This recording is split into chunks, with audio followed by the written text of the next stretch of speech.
Magandang gabi, no? Higit sa lahat sa titikiling so sa inyong lahat mga kabayan. Mga kabayan, ang tanong nyo kung sino po yung Ibong Mandaragit, mga kabayan, ay positive po masyado si Soriano sa Ibong Mandaragit. Siya po yung katuparan sa Bible sa Ibong Mandaragit. Ayun po ang katotohanan upang maunawaan nyo. Dito po sa Asia, si Soriano po talaga ang Ibong Mandaragit, no? Ngunit positive din po, no, ang asawa ni Ellen G. White sa Amerika o yung founder ng Adventista, no? Dahil hindi si Ellen G. White dito ang founder kundi ang kanyang asawa at saka may isa pa silang yang kasama yung asawa niya, no? Hindi lang siya nag-iisa. Sila po ang positive po sa Ibong Mandaragit sa Amerika.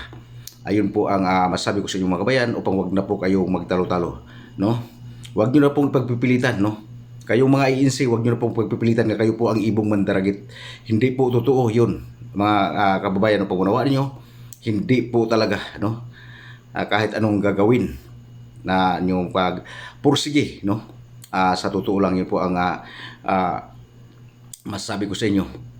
Tama yun, paglalaban nyo yung pananampalataya nyo, mali. Mali naman talaga yung pananampalataya nyo. Ayun po ang masasabi ko sa inyo. Yun po, wala po talaga akong ano dyan, no? Kasi kung sa inyo lang pong pananampalataya, kasi tulad ng sinasabi ko, napakatagal ko dyan, ang mayroon dyan, disiplina at saka tradisyon, no? Tradisyon at saka pilit nyo binubuluktot yung salita ng Biblia. Kahit ang Panginoong Mesyas ay nagpakilala siyang siya ay Diyos, no? Mabasa naman yan sa Bible na Panginoon ko at Diyos ko, no? Yung sinabi ni Tomas.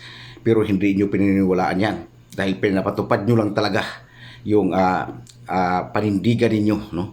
Kasi yun po ang masasabi ko sa inyo, hindi po talaga kayo ang katuparan ng Ibong Mandaragit. Ayun po, pangunawaan ninyo.